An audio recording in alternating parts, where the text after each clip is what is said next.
오늘 우리가 요한일서 4장 우리가 1절에서 보면은 사랑하는 자들아 영을 다 믿지 말고 라고 이렇게 말을 하고 있습니다. 근데 보통 이제 저는 다음 주에 우리가 추수감사주일로 우리가 드리지만 특별히 저는 특별하게 추수감사주일, 무슨 부활주일 아니면은 맥주주일 이렇게 해서 특별히 뭐 감사에 관련된 설교, 뭐 여호와께 감사하라 뭐 이러면서 그렇게 감사에 관련된 설교는 저는 하지 않습니다. 저는 항상 오고 있는 설교를 그대로 이어가고 있는데 항상 그 절기가 되면 앞주 정도에 되면은 이 절기의 의미는 꼭 저는 짚고 넘어갑니다. 왜냐하면 좀 전에도 말씀드렸지만 성찬식이 중요한 게 아니고 성찬식을 통한 의미가 중요하죠. 성찬식의 의미가 뭡니까? 예수 그리스도와 우리가 하나가 된다는 거예요. 예수 그리스도의 살과 예수 그리스도의 피로 말미암아 그분과 하나됨을 갖고 있는 것이고요. 세족식의 의미는요. 주님께서 뭐라고 말씀하셨습니까? 선생이 되고 내가 제자인 너희들의 발을 씻겼듯이 너희들도 세상 가운데 나아가서 이와 같이 하라. 그렇게 섬기라라고 하는 것이 세족식입니다. 우리는 세족식에 그 수건을 놓고 섬기는 그 모습, 액션이 중요한 것이 아니라 너희는 세상 가운데 가서 섬기며 사랑하고 헌신하고 봉사하는 삶을 살아가는 내가 선생으로서 제자인 너희들의 발을 씻겼듯이 너희도 세상 가운데서 그와 같이 하라. 이게 세족식의 의미다라는 겁니다. 마찬가지로 성경에 여러 가지 6월절이 있고 77절이 있고 그리고요 바로 초막절이 있는 것입니다. 이러한 절기의 의미가 무엇인가 라고 하는 것이 참 중요한데 여러분이 가지고 있는 책 93페이지를 한번 보시기를 바랍니다. 아마 제가 만드는 모든 책에는 맨 뒤에는 꼭 이것이 담겨져 있습니다. 왜냐? 설교를 하다 보면 1년에 3번에 걸쳐서 이 절기가 다가옵니다. 그런데 그때마다 프린트를 해서 줄 수는 없고 그래서 제가 설교하는 책에는 항상 맨 뒤에 이 여호와에 대한 절기에 대한 이 이야기가 나타나는 것을 볼 수가 있죠. 93페이지 맨 위에 한번 보세요. 제일 큰 글자로 만들어졌습니다. 뭐라고 적혀 있습니까?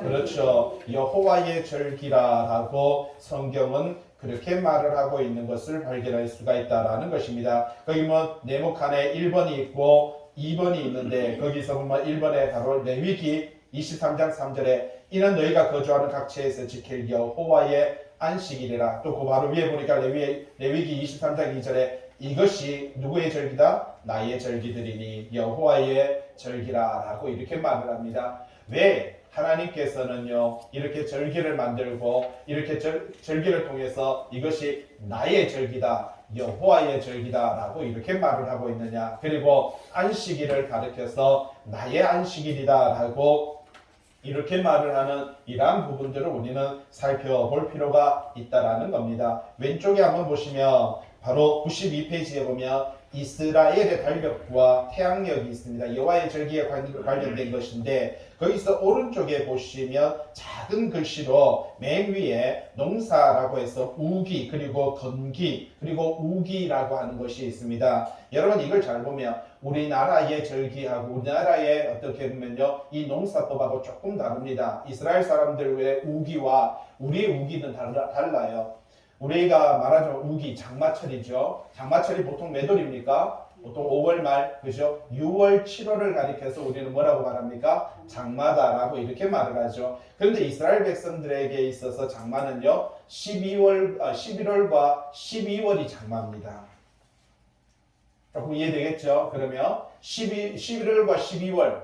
그래서 우리는 성경에 보면 이른비라는 게 있죠. 이른비가 바로 9월과 10월에 오는 비를 가리켜서 이른비라고 합니다. 그러니까 우리는 이른비가 언제 옵니까? 4월과 5월에 오는 거죠. 그때 와야. 근데 4월과 5월에 오는 비가 중요해요. 왜? 그때 그 비를 통해서 뭘 할 수 있어요? 농사를 할 수가 있는. 1년 농사의 시작이 이른비를 통해서 이 농사가 시작되는 것을 볼 수가 있습니다. 그리고 마무리 짓는 것도 또한 중요하죠. 우리는 늦은 비가 언제 옵니까? 지금 9월달, 10월달에 늦은 비가 오는 것을 볼 수가 있죠. 근데 유대인들에게 있어서는 늦은 비는요 1월과 2월입니다.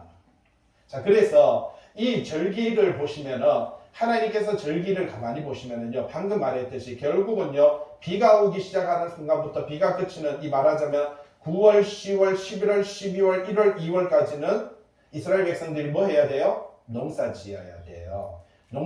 자, 우리도 그래요. 시골에 사시는 분이 농번기에 뭘 자꾸 모이라 그러고 자꾸 말하자면 예배 드리자 그러면은 그 사람들이 잘 안 모여요. 예, 왜? 농사하기도 바쁜데. 그렇기 때문에 언제 많이 모이냐면은 시골에도 가보면 지금부터 그죠? 이제 농사가 다 끝났잖아요. 지금부터 모임이 많고, 지금부터 여행도 많이 가고요. 지금부터 무슨 회의도 많고, 지금부터 교육도 받고, 이렇게 하는 것을 볼 수가 있습니다. 마찬가지로 이걸 뒤집어서 보시면 되는 거예요. 우리와 이스라엘의 날씨가 조금 다른 것을 볼 수가 있습니다. 그래서 여러분 보시면은 왼쪽에 92페이지에 보시면 자 거기 보면은 중간에 6월절이라는 단어를 찾아보시고요. 그리고 또 조금 내려와서 바로 77절이라는 것도 찾아보시고 맨 밑에 보시면 또 초막절이라고 하는 절기에 관련된 이야기가 있는데 잘 보시면 6월절에서 77절 초막절을 오른쪽에 방금 오른쪽에 건기와 우기로 딱 비교해서 보시기 바랍니다. 여러분 절기가 다 어디에 있어요? 건기 안에 다 들어가 있죠. 예? 건기. 그러니까 절기가 우리말로 보면 우리나라에 보면 오늘 말하자면은 한 11월부터 농사가 끝나는 10월부터 시작해가지고 절기가 있다라고 생각을 하죠. 그리고 내년 2월 정도에서 절기가 끝난다. 이게 우리 상식이고요. 이 사람들은 우리하고 좀 다르다 그랬죠. 비가 언제 온다고요? 10월, 11월, 9월부터 시작해서 비가 오기 시작합니다. 9월, 11월, 10월, 그 다음에 11월, 12월, 1월, 2월까지 비가 와요. 그러니까 근데 장마가 언제라고요? 11월과 12월 달이 되는 거예요. 그렇게 되다 보니까 이 사람들은 그때 농사를 지어야 되거든요. 그래서 절기가 언제 있냐면은 잘 보시면 3월부터 시작해가지고 8월까지 그렇게 절기가 형성되는 것을 볼 수가 있습니다. 무엇을 말해주냐? 가운데 있어요. 뭐냐면은 어떤 이야기를 하고 있냐면 하나님께서 온전히 하나님의 백성들 거기 뭐 77절이라고 하는 단어가 있는데 거기 오른쪽에 건기 바로 왼쪽에 보면 동그라미 2번에 건기에 하나님을 의뢰하라 라고 하는 겁니다. 바로 이러한 시점에 하나님을 바라보고 하나님을 의지하고 하나님을 믿고 믿음으로 삶을 살아가게 되면 무기가 접어들면서 하늘에서 뭐가 내려요?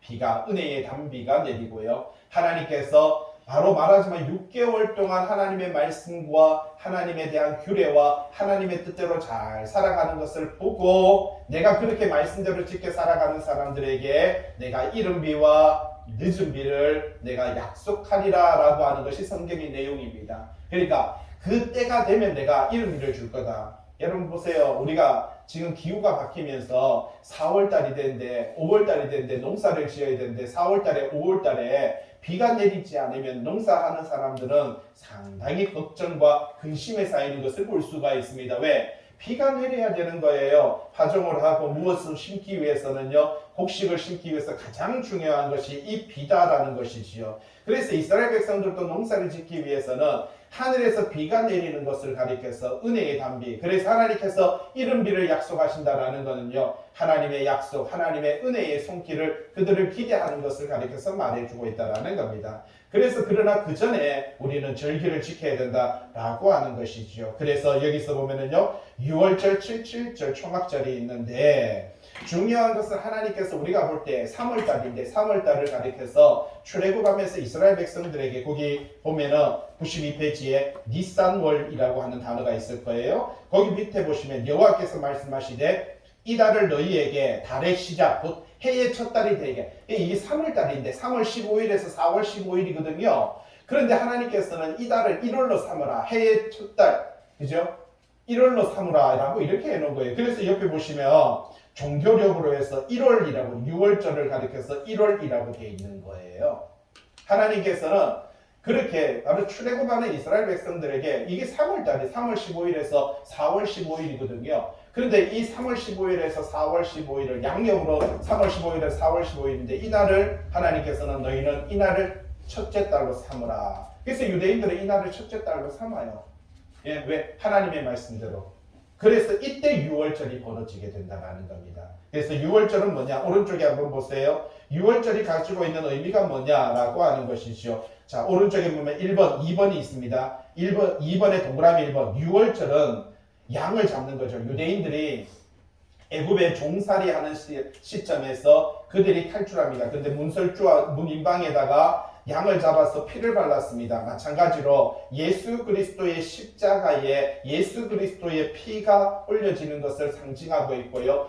그들이 거기에서 보면은 바로 그 어린 양의 피를 바름으로 통해서 유대인들의 장자가 생명을 얻는 것을 볼 수가 있는 것이지요. 바로 집집마다 아들이 그렇게 바로 자녀들이 어떻게 보면 아버지도 장자고 아들도 장자고 그렇지 않습니까? 그러다 보니까 그들이 생명을 얻는 이러한 모습들을 볼 수가 있다는 겁니다. 그래서 여기서 이야기하고자 하는 것은 6월절을 통해서 예수 그리스도께서 십자가의 사건을 통해서 저와 여러분들의 종되었던 인생이 죄되었던 삶이 이제 해방을 받아 하나님의 참 자녀가 되고 하나님의 참 백성이 되었다라고 하는 겁니다. 죽을 수밖에 없는 우리가 하나님의 은혜로 말미암아 새 생명을 얻었다라고 하는 것이 6월절입니다. 우리는 보통 6월절을 오늘 한국 교회에서는 4월 달에 부활절로 드립니다. 왜 부활절로 드리냐면 거기 보면 동그라미 1번-1번의 무교절 고난이죠. 예수님께서 고난 받으셨고 동그라미 1번-2번의 초실절 부활이라고 되어 있습니다. 바로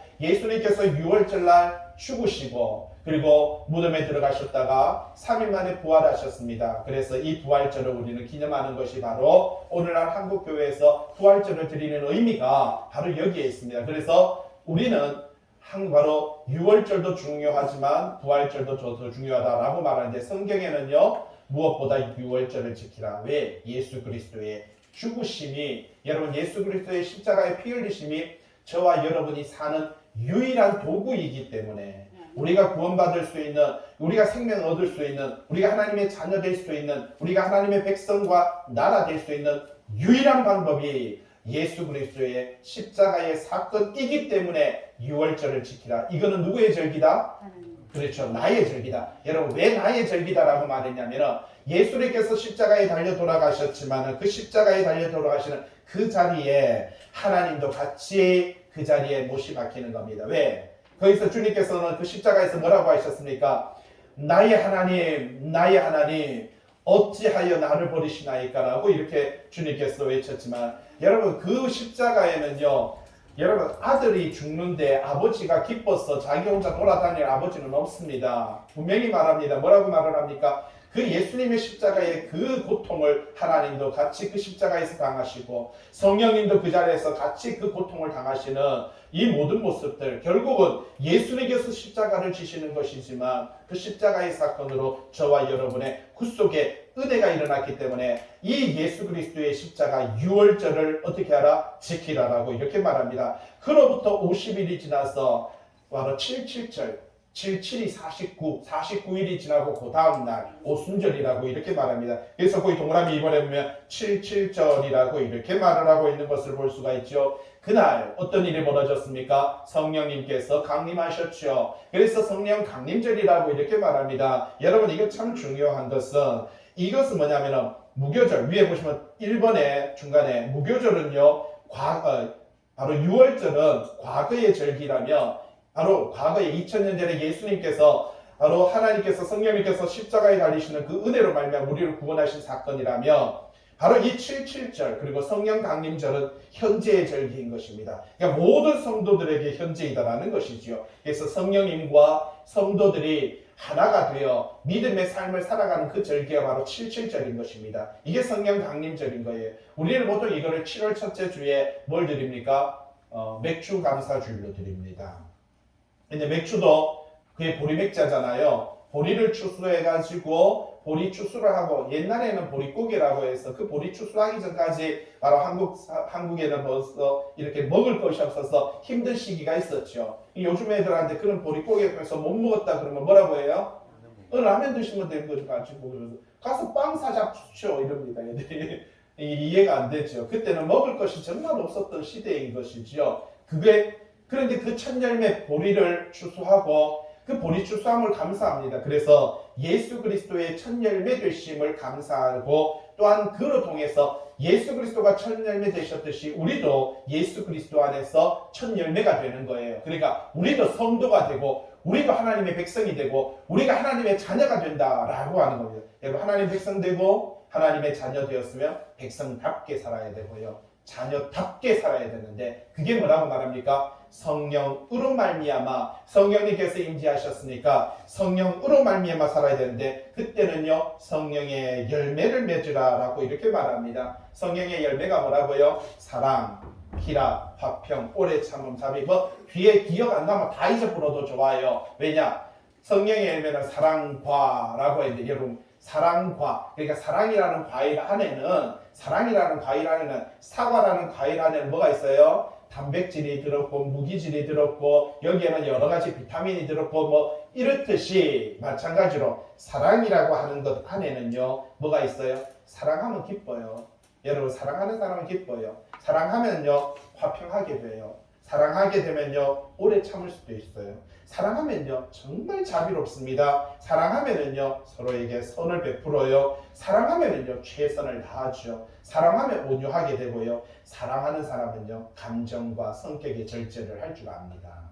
이 사랑밖에 없어요. 성령의 열매는 뭐라고요? 사랑이다. 요즘 계속해서 요한일서를 통해서 뭘 배우고 있습니까? 사랑하게 되면 어떻게 한다고요? 달라붙어 있고 그 결정을 따른다. 원하는 것을 한다라고 하는 것을 우리는 배우고 있습니다. 그리고 마지막이 바로 이 초막절인데 이게 뭐냐면은 초막절이 어떤 겁니까? 이게 미래의 절기고요. 이거는 하나님과 예수 그리스도와 성령님과 성도들이 하나 되어서 영원한 하나님의 나라에서 하나님의 백성으로서 하나님의 그 보좌에 하나님의 그 능력을 이 권세를 우리가 누리면서 삶을 살아가는 절기를 가리켜서 초막절이다. 이게 미래적인 절기다라고 하는 겁니다. 그러면 여러분 방금 말했던 6월절은 지나갔고 바로 성령 강림절 77절은 현재 우리가 누리고 있는 것이며 우리가 소망하고 기다려야 되는 건 뭐라고요? 초막절이다라는 겁니다. 그래서 보통 그런데 초막절은 언제냐? 이게 음력으로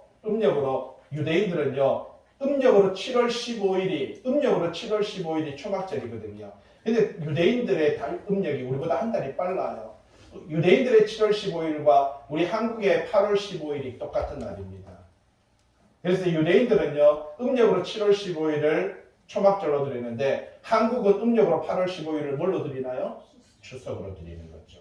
여러분 추석이 되면 어떤 일이 벌어집니까? 자녀들이 나그네 인생 살아가죠. 고향을 떠나서 살던 그들이 어디로 갑니까? 고향으로 가죠. 고향에 가면 누가 계십니까? 부모님이 계시죠. 이제는 부모님들 다 연로하셔서 돌아가시는데 그래도 고향에 가면 부모님이 계시고 그렇게 가면 고향에 가면 부모님들이요 오곡백과 천열매를 가지고요 쌀을 가지고 그리고 여러 가지 모든 음식을 만들어서 자녀들이 올 때를 뭐 합니까? 기다리는 거죠.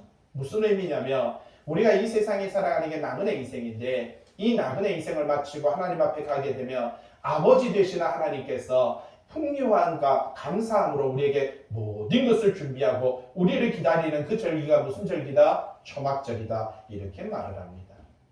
그래서 이것을 무슨 절기다? 여호와의 절기다. 무슨 의미랍니까? 예수님께서 피 흘려 죽으시고 뭐예요? 하나님께서 내가 피 흘려 죽으시고 성령님께서 우리와 함께 하시고 뭐예요? 하나님께서 예수님께서 우리와 함께 하시고 그리고 초막절을 통해서 뭐라고 하니까 그래서 너희가 신앙과 믿음의 삶을 살아가며 내가 하나님과 성령님과 예수님과 성도들이 함께 영원한 복락에서 영원한 삶을 누리게 될 것이다. 이게 누구의 절기다? 하나님의 절기다. 여호와의 절기다 라고 하는 여러분 그렇게 은혜의 백성으로 사는 사람에게 뭐가 온다? 이른비가 내린다라는 거예요. 이른비가 내리는 사람은요 곡식을 추수할 수가 바로 심을 수가 있는 것이고 그 사람에게 풍요함이 있는 것이고 그때와 절기가 맞춰서 하나님 앞에서 풍요로운 부족함이 없는 삶을 살아가게 된다. 이 이야기를 하나님께서 1년의 날씨와 맞춰서 절기와 함께 이 이야기를 하고 있는 것을 볼 수가 있다는 겁니다. 이게 절기의 의미예요. 저는 그래서 다음 주 우리가 추수감사주일 드리지만 특별하게 우리는 여호와께 감사하라 이런 설교는 하지 않습니다. 바로 그래서 그 절기 왜 다음 주 우리가 추수감사주일 원래는 저는 추석 다음 주에 추수감사주일을 드립니다. 근데 그렇게 하니까 자꾸 헷갈려요. 왜냐면은 보통 10월 첫째 주나 추석 다음 날 이렇게 추수감사절을 드리고 나니까 자꾸 물어요. 11월 셋째 주 다른 교회는 다 추수감사주일 드리는데 왜 우리 교회는 추수감사주일 안 드려요? 이래요. 그래서 저는 한국에 있다 보니까 한국 기독교에 여러 가지 하고 있는 그런 모습들과 같이 또 맞춰야 되니까 그래서 올해는 10월 셋째 주에 추수감사주를 드립니다. 내년에는 아마 추석 이후에 드릴 수도 있고요. 그거는 그때 가서 또 생각해 보면 될 것 같습니다. 자, 그렇게 해서 우리는 다음 주에 우리가 추수감사주일이라는 그 의미를 가지고 또한 지난 1년 동안 내 삶을 지켜주시고 보호하시고 인도하신 하나님 앞에 감사함으로 서게 된다라는 사실입니다. 여러분 93페이지에 보면 이 3번에 세 개의 절기에 빈손으로 나오지 말아라. 성경은 그렇게 말을 합니다. 여러분 세 개의 절기마다 어떻게 하라고요? 빈손으로 나오지 마라. 그러니까 뭘 갖고 와라? 돈 갖고 와라 그랬어요? 아닙니다. 밑에 보시면은 6월절은 뭐예요? 회개에 합당한 열매를 맺어라. 그러니까 하나님 앞에 나올 때 예수 그리스도의 보혈로 해서 회개해라. 그리고요 옆에다가 뭐라고요? 감사해라. 감사의 열매를 가져라. 두 번째 77절에는요 아까 성령의 열매를 맺어야 되죠. 그리고요 가장 중요한 사랑의 열매를 맺어야 되죠. 그 다음에 뭐라고요? 감사의 열매를 맺어야 됩니다. 그리고 세 번째 초막절은요 하나님께서 우리 인생에게 각자 몸에게 달란트, 재능을 주셨죠. 그 재능대로, 달란트대로 그 달란트의 열매를 가지고 와야 되고 그리고 뭐라고요? 감사의 열매를 가지고 하나님 앞에 써야 된다는 겁니다. 그래서 우리가 추수감사주일날 추수감사헌금을 드리고 여러분 그거는요 샘플입니다. 그래서 내가 하나님 앞에 나아갈 때 하나님께서 나에게 주신 이 땅의 재능을 가지고 참 건강하고 하나님 앞에서 아름답게 믿음의 삶을 살아갔구나 하는 것에 대한 그 감사함을 표현하는 것이 바로 이 달란트의 열매인 것이고 감사의 열매다라고 하는 사실입니다. 자, 그래서 오늘 책 36페이지 다시 돌아오시고요. 자, 4장 1절 있습니다. 사랑하는 자들아 라고 이렇게 말을 합니다. 여러분 여기서 참 중요한 것이 있지요. 사랑하는 자들아, 사도 바울은 지금 사도 요한은 이 성도들을 가리켜서 뭐라고 말을 하고 있습니까? 사랑하는 자들아 영을 다 믿지 말고 라고 이렇게 말하죠. 제가 계속해서 지도를 가리켜서 말을 한다면 지금 사도 요한이 있는 장소는 에베소입니다. 에베소. 여러분 에베소는 헬라 문화가 자리 잡고 있는 헬라 철학이 자리를 잡고 있는 그런 곳에 있는 교회였고요. 그러다 보니까 이 에베소 교회에서 이제 마지막 생을 마감하고 있는 이러한 모습을 볼 수 있습니다. 그래서 이 이방인들을 향해서 사도 요한은 뭐라고 말합니까? 사랑하는 자들아 라고 이렇게 말하면서 사랑하는 형제들아. 무슨 말이에요? 여러분 이방인이나 유대인이나 다 예수 그리스도 안에서 하나님 안에서 한 형제이고 가족 공동체이며 하나님의 나라, 하나님의 백성 공동체다라고 하는 겁니다. 여러분 우리도 마찬가지예요. 우리는 다 태어난 가족이 틀리고요. 태어난 고향이 틀립니다. 여러분 그렇지만 지금 대구 성암교회라고 하는 이 바로 교회 공동체, 이 가족 공동체 안에 그리고요 하나님의 백성, 이게 하나님의 나라인 거예요. 이 하나님의 나라의 공동체 안에 우리는요 서로 하나가 되어서 삶을 살아가고 있다라는 겁니다. 주보에 한번 보시면 주보에 바로 8번에 동그라미 8번에 까맣게 있을 거예요. 거기에 보면은 우리는 하나님 가족 공동체. 여러분 이거 벌써 주보가 10년은 더 됐죠. 제가 이 주보를 벌써 11년째인데 이 교회에 오면서 이 교회에 세워지면서 우리가 하고 있는데 바로 거기 보면은 동그라미 8번 까맣게 이렇게 돼 있어요. 거기 뭐라고요? 제가 11년 전에 이미 벌써 이게 적어놨어요. 뭐라고 해놨어요? 우리는 하나님 가족 공동체예요.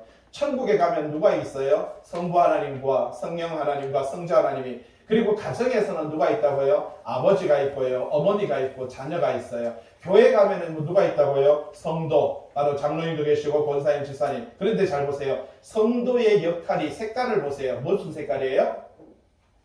무슨 색깔인지 그림을 보세요. 뭐라고 돼 있어요? 파란색이죠. 여러분 성도의 역할이 아버지의 역할입니다. 성도의 역할이 바로 아버지의 역할이에요. 책임감이 있어야 되는 거예요. 이게 정말 아버지의 역할, 가정에서 아버지의 역할이듯이 우리는 교회 안에서 목회자가 아버지 역할이라고 영적인 아버지라고 하잖아요. 잘 보세요. 옆에 목회자는요 초록색으로 돼 있어요. 초록색은 뭐예요? 어머니의 역할이에요.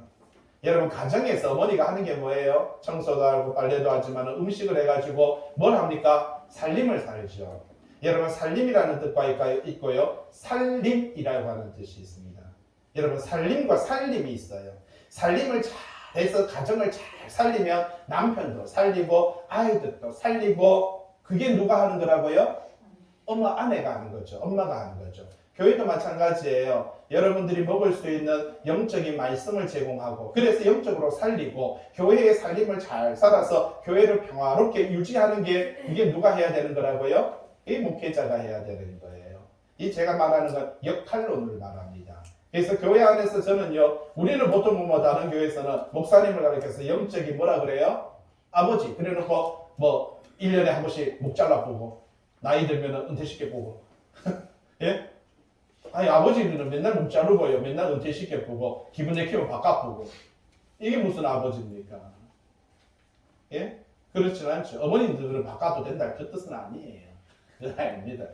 역할론을 말해주고 있어요. 그리고 자녀들의 역할은 청소년들과 세신자들이 바로 자녀의 역할. 이게 가족 공동체. 제가 벌써 11년 전에, 아니 이게 11년도 더 됐습니다. 저는 오래됐어요. 20년도 넘었어요. 우리는 하나님의 가족 공동체라고 하는 겁니다. 하나님의 백성이다라는 것이죠. 자, 그래서 36페이지 보시면 사랑하는 자들아 영을 어떻게 하라고요? 다 믿지 마라. 근데 여기서 영이라고 하는 것은 목회자, 선지자, 사도들이라고 말합니다. 여러분 이 목회자들, 서기관들과 바리새인들, 아니면 사도들 오늘날로 본다면 목회자들의 뭘요? 영을 어떻게 하라고요? 다 믿지 말라. 우리는 오늘날 착각합니다. 강대상에서 설교하고요. 강대상에서 뭐 주여 하면은 전부 다 목회자라고 생각을 하고 강대상에서 설교하면 다 설교한다라고 생각을 해요. 하나님 말씀 전한자라고 이렇게 생각을 합니다. 자, 제 이야기가 아니고 사도 요한이 에베소 교회에서 에베소에 있는 성도들에게 하는 말이 사랑하는 자들아 성도들에게 이야기합니다. 영을 다 믿지 마라. 뭐라고요? 목회자들을 다 믿지 말어. 이렇게 말을 합니다. 제 이야기 아닙니다. 또 오늘 또 제가 뭐라고 말을 하는 것 같다. 목회자를 치는 것 같다. 생각하시지 마시고요. 그 뜻이 아닙니다. 사도 요한이 지금 말합니다. 영을 다 목회자들을 다 믿지 말아라. 사도들을 다 믿지 말아라. 선지자들을 다 믿지 말아라. 그러면서 뭐라고 하니까 오직 그 영들이 사도들의 영들이 목회자들의 영들이 바로 제자들의 영들이 뭐라고요? 하나님께 속하였나? 요 단어가 중요합니다. 뭐 하라고요? 이게 여러분의 몫입니다. 여러분 아버지의 역할이 중요하듯이 여러분 신앙 안에서 믿음 안에서 가정 안에서 아버지의 역할은 뭐예요? 질서를 잘 잡아줘야 되는 거예요. 예? 어머니의 위치, 아내의 위치, 그리고 남편의 위치, 그리고요 자녀의 위치를 잘 잡아주는 게 뭐예요? 아버지의 역할이듯이 성도들도 마찬가지입니다.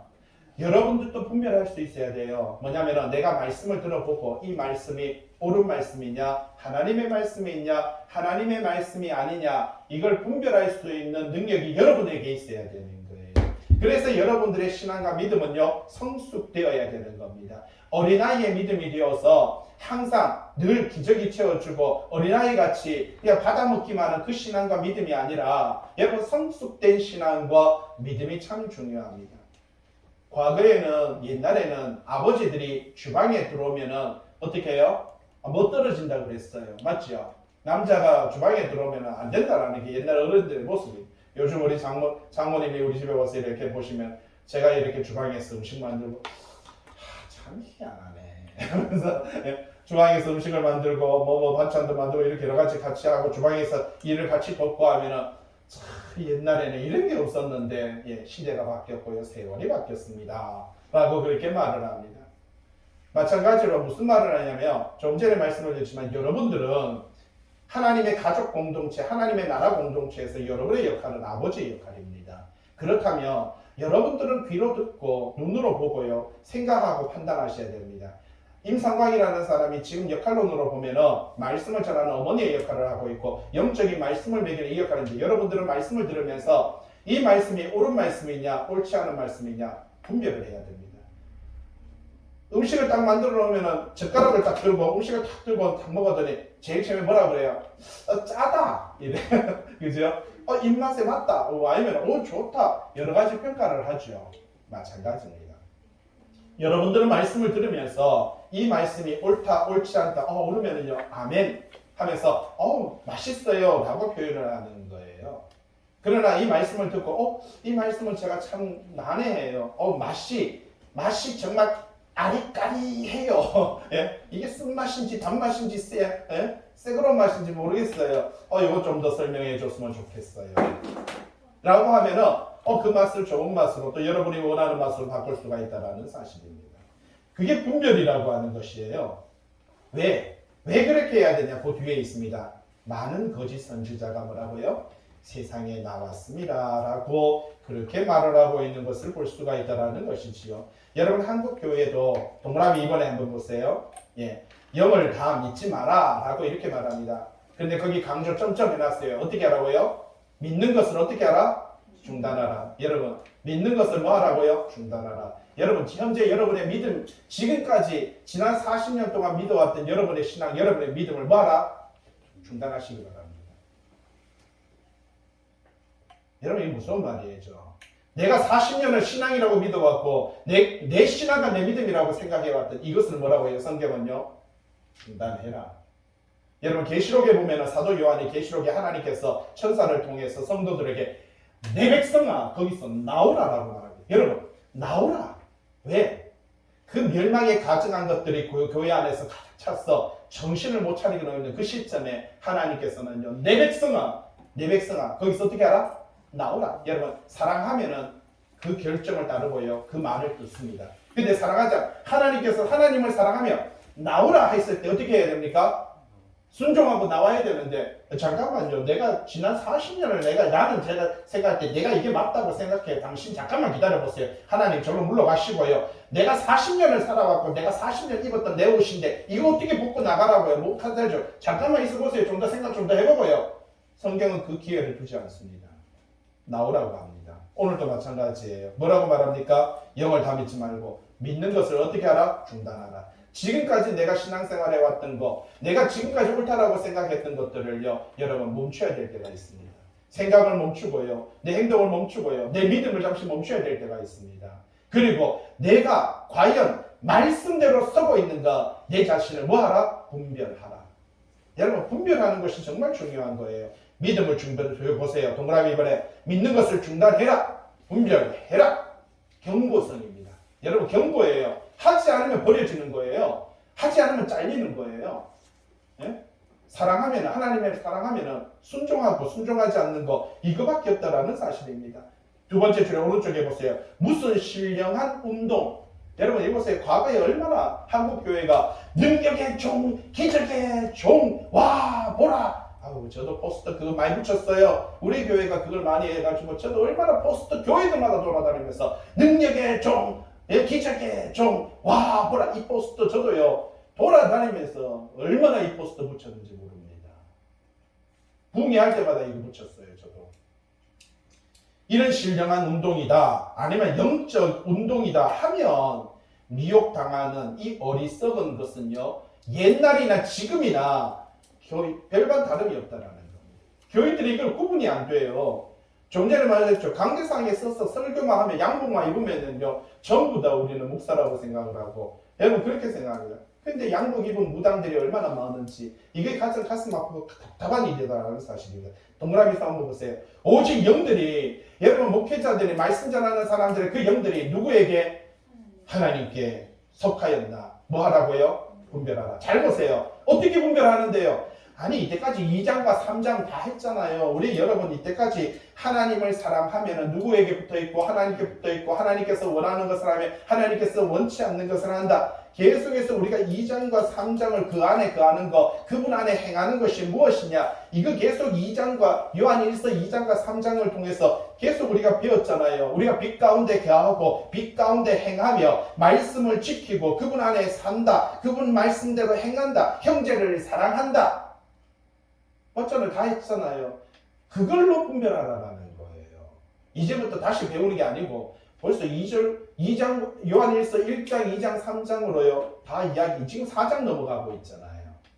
앞에서 다 그래서 지난 계속 몇 주 동안 사랑에 대한 이야기가 왜 그렇게 강조되냐면 형제를 사랑하지 않으면 너희가 하나님의 자녀가 아니라 성경 계속 그렇게 말해요. 형제를 사랑하지 않으면 하나님의 자녀가 아니라 결론 내리고 있는 것을 볼 수가 있습니다. 뭐지? 뭐라고 하는 영들이 목회자들이 하나님께 속하였다. 분별을 어떻게 분별할 수 있습니까? 그 사람이 사랑을 하느냐 하지 않느냐. 간단하지 않습니까? 사람은 누구나 이게 하나님의 자녀이든지 마귀의 자녀든지 둘 중에 하나입니다. 여러분도 마찬가지예요. 여러분도 하나님의 자녀이든지 마귀의 자녀이든지 둘 중에 하나. 빛 아니면 어둠인 거예요. 예? 여러분 다른 거 없습니다. 그런데 동그라미 3번의 두 번째 줄에 이 중에서 마귀의 자녀이면서 하나님의 자녀라고 속이는, 여러분 마귀의 자녀이면서 하나님의 자녀라고 속이는 이 마귀의 자녀들이 문제다라는 겁니다. 이게 뭐예요? 거짓 선지자들이라는. 선지자는 선지자인데 어떤 선지자다? 거짓되다. 그들은요 거짓 진리로 하나님의 자녀들을 어떻게 한다고요? 미혹한다. 그러면 그들은 누구에게 속했습니까? 마귀의 자녀니까 마귀에게 속했다라는 사실. 그럼 뭐 하나님께 속한 성도들은요 빨리 분별해야 돼요. 뭘로 분별한다고요? 사랑을 행하느냐 행하지 않느냐. 여러분 그게 잣대입니다. 그런데 오늘날 우리는 목회자들을 보면서 이 사람이 삶을 보시기 바랍니다. 오늘날 같이 이렇게 작은 교회나 이런 데는요 솔직히 목회자나 교인들이 다 하나가 되어서 서로 살아갑니다. 그러다 보니까 목회자의 삶도 알고 성도들의 삶도 다 알아요. 대형교회, 큰 교회는 어떻습니까? 여러분 10년이 지나고 20년이 지나도 성도들이 담임 목사님을 만난다는 거 불가능해요. 예? 그러다가 어쩌다가 결혼식이 있어가 자녀가 결혼식이 있어가지고 한번 담임 목사님을 배우는 그날이 되면 아이고 저 아는 분도 아이고 내가 담임 목사님을 뵀다고, 아이고 내가 내 교회 와서 16년 만에 담임 목사님을 뵀다고, 아이고 담임 목사님을 뵀다고 저한테 이익하면 난리 나죠. 아무도 저한테 이런 표현하는 사람 없습니다. 대형교회 16년 동안 그 교회를 다니면서 결혼식 때문에 담임 목사님 실에 처음 들어가가 처음으로 담임 목사님을 뵀다고, 담임 목사님을 뵀다고, 담임 목사님을 왜라고요? 이건 무섭습니다. 지금 어떤 일이 벌어지는지. 동그라미 4번 보세요. 많은 거짓 선지자들이 있다. 당시에 이렇게 이단 사상을 잘못된 것을 가르치는 사람들이 있습니다. 자, 거기 예레미야 14장 14절 제가 다 기록을 해놨습니다. 한번 읽어볼까요? 우리가 성경 공부하면서도 예레미야 14장 14절 같이 한번 봤는데 아주 예레미야서, 여러분 예레미야 바벨론의 포로로 잘 보세요. 지도를 한번 보세요. 여기에 보면 이스라엘 백성들은 북이스라엘에 있고 남유다가 있었습니다. 북이스라엘은 아시리아, 아수르, 니누에가 도시가 여기에요. 니누에 아수르가 와서 얘들을 포로로 잡아갔어요. 200년 동안 포로 생활을 합니다. 그런데 남유다는요 바벨론 여기 있습니다. 바벨론에서 와서 얘들을 포로로 잡아가서 여기 포로로 데려갑니다. 70년입니다. 왜? 북이스라엘이 왜 여기 잡혀갈까요? 북이스라엘 하나님 사람들이 하나님의 말씀을 떠났기 때문에 하나님 잡아갔어요. 포로 잡아갔어요. 남유다는 왜 갔게요? 남유다 이 사람들이 하나님의 말씀을 떠났기 때문에 포로로 잡혀갔습니다. 기준 알겠습니까? 하나님의 말씀을 떠나면은, 근데 그들이 하나님의 말씀을 떠났냐? 여러분 잘 보세요. 희한합니다. 재미난 건요. 그 사람들이 하나님의 말씀을 떠난 거 아니에요. 자기들 하나님을 섬겼어요. 근데 뭘 섬겼냐? 그 사람들은 바알을 섬겼어요. 우리가 생각하면 바알은 하나님 아니지? 아니에요. 유대인들은요 바알이 하나님이에요. 바알이 하나님이에요. 뭐냐면은 우리나라에 옛날에 마을 어귀에 뭐가 있어요? 예, 설왕당이 있죠. 설왕당에는 뭐에 천하대장군, 지하여장군이 있죠. 말하자면 바알이 천하대장군이에요. 그 어릴 때부터 태어나서 바알 신이는요 하나님의 신이에요. 마을 어귀마다 돌 비석을 만들어서 바알 신을 섬겼는데 그 바알 신이 바로 하나님 신이었던 거예요. 요 이야기를 예레미야서에서 하고 있어요. 예레미야 14장 14절 여호와께서 내게 예레미야에게 이르시되 뭐라고요? 선지자들이 좀 전에 그 선지자들이 내 이름으로 거짓 예언을 하고 있다. 여러분 선지자들이 내 이름으로 거짓 예언을 하는데 나는 그들을 뭐라고요? 보내지 아니하였고 그들에게 명령하거나 이르지 아니하였거든. 보세요.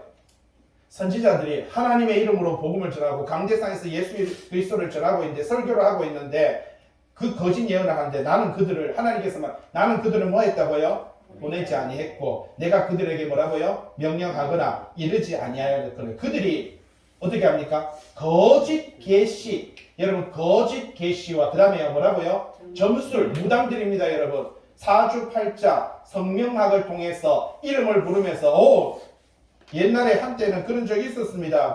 부흥회 때요. 감사헌금을 임상광 해가지고 임상광 서로 상자 빛광자 하나님 안에서 그리고 임상광 보니까 상자에도 십자가에 사람이 달려 있고 거기에서 하나님께서 보고 있는 눈목자가 있고 광자에도 빛이 바라며 임자에도 숲을 임자니까 나무에 십자가가 숲을 임자가 그 십자가에 사람 달린 거거든요. 맞거든요. 어이구, 야 임상광 보니까 예수 그리스도의 십자가 골고다 언덕이네. 골고다 언덕의 사건을 눈으로 보고 있고 그 영광의 빛이 드러나는구나. 임상광, 좋아. 너는 주의 목사가 되어야 돼. 그러면 감사헌금이 더 나와야 되죠. 이게 뭐냐면 과거의 목회자들이 이런 행동을 했습니다. 이게 뭐예요? 여기서 보세요. 점술과 헛된 것과 자기 마음의 거짓으로 너희에게 뭐 했다고요? 예언하였노라 라고 이렇게 말합니다. 여러분 제 이야기 아닙니다. 예레미야 14장 있잖아요. 있는 거 그대로 합니다. 그러므로 하나님께서 말합니다. 내가 보내지 아니하였어도 내 이름으로 예언하여 이르기를 뭐라고 말합니까? 칼과 기근이 이 땅에 이르지 아니하려. 이 말이 이거예요. 좀 전에 말했죠. 무슨 말이에요? 이 선지자들이 남유다의 사람들이 칼과 기근이 이르지 아니하리라. 그러니까 하나님께서 웃기지 마라. 바벨론을 가서 이들을 쳐서 다 죽였습니다. 어느 날 안식일에 쳐들어와요. 여러분 유대인들이 안식일날은 음식도 못하고 겉도 못하고 움직이도 못하거든요. 그래서 그 사람들이 예배밖에 못 드려요. 안식일날은. 그런데 적들이 쳐들어와요. 와 쳐들어오는데 칼을 못 들어요. 왜? 칼 들면 뭐예요? 죄거든요. 그래서 안식일날 적이 쳐들어와서 야 칼을 들고 죽이려고 그러는데 옆에 칼을 놓고도 왜? 칼 들면 죄거든요. 이런 등신 같은 짓거리를 해가지고 제사장들, 예루살렘 제사장들 다 죽습니다. 대제사장은 썩이 간데 바리새인들 싸그리 다 죽어요. 안식일날. 이게 벌어져요.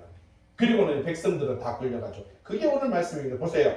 칼과 기근이 이 땅에 이르지 아니하리라. 뭐라고 말합니까? 하나님께서 우리를 지키시고 하나님께서 우리를 보호하시니까 이 땅에는 칼과 기근이 임하지 아니할 것입니다.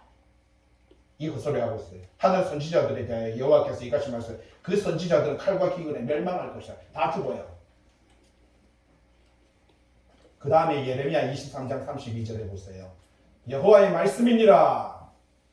여호와의 말씀이라고 말합니다. 뭐라고요? 거짓 꿈을 예언하여 이르며 어제 내가 꿈에 하나님께서 나에게 계시를 주시고라고 이렇게 꿈을 예언하여 이르며 어떻게 합니까? 거짓과 헛된 자만으로 내 백성을 뭐 한다고요? 미혹하게 하는 자를 내가 어떻게 한다고요? 치리라. 내가 쳐버릴 것이다. 거짓 계시로 거짓 꿈으로 내 백성을 미혹하는 저들을 어떻게 해요? 내가 쳐버리라. 그런 말합니다. 내가 그들을 보내지 아니하였으며 명령하지 아니하였나니 그들은 이 백성에게 하나님 백성이 뭐라고요? 아무 유익이 없느니라. 여러분 걱정하지 마세요. 여러분 목회자들이 바르게 말씀 전하지 못하고 제가 만약에 지금 이거 거짓되게 하면 여러분 걱정하지 마세요. 하나님이 저를 칠 겁니다. 제가 말씀대로 전하지 않으면요 하나님이 저를 칠 겁니다. 걱정하지 마세요. 여러분들이 분노하지 마세요. 예? 하나님이 칩니다. 걱정하지 마세요. 마태복음 7장 15절 거짓 선지자들을 삼가라. 그 사람들은 뭐라고요? 양의 옷을 입었어요. 너희에게 나옵니다. 속에는 뭐라고요? 노략자라는 일이다 라는 겁니다. 마태복음 24장 11절에 거짓 선지자가 많이 일어나 많은 사람들을 어떻게 한다? 미혹하겠다. 마가복음 13장 22절에 거짓 그리스도, 여러분 거짓 그리스도, 내가 예수다. 오늘날도 한국에 보세요. 얼마나 내가 예수다. 요새 유튜브로 계시록 강의한다고요. 전국에서 떠들고 난리도 아닙니다. 지금 거짓 그리스도들과 거짓 선지자들이 일어나서 이적과 기사를 행하여 할 수만 있으면 택하신 자들을 어떻게 한다고요? 위협한다라고 이렇게 말을 합니다.